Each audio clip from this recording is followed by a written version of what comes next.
Mm, mm. I took a day off to attend my grandfather's out-of-town funeral.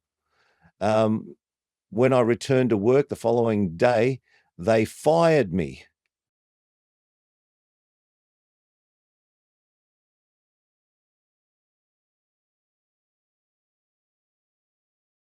I lost my supervisor position at an amusement park because they said I was too friendly with the staff. The staff member they referred to was actually my girlfriend, who had been my girlfriend when we both applied for jobs at the same time, interviewed together, and were hired by the same person who later fired me. We didn't get along personally, which I was fine with, but looking back, I suspect he may have had feelings for me. I mean, my girlfriend was we found a place, which I've been naked.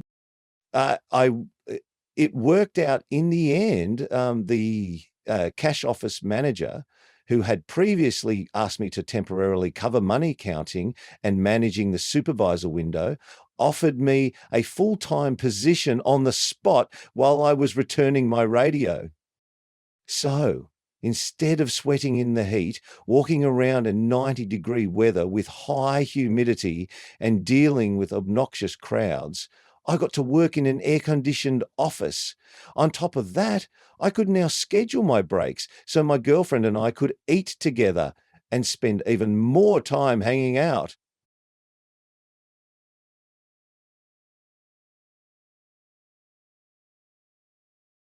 They accused me of stealing a $2 check, which was later discovered behind my manager's desk.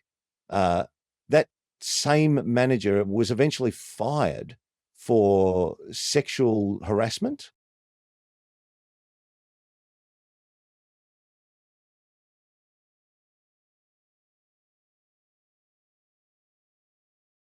While working at Walmart in high school, one manager repeatedly assigned me to open or scheduled me for shifts starting at 2 a.m. I told them multiple times that these shifts didn't work because I was a high school student, but they apparently didn't listen. The store manager eventually fired me for being late and missing shifts.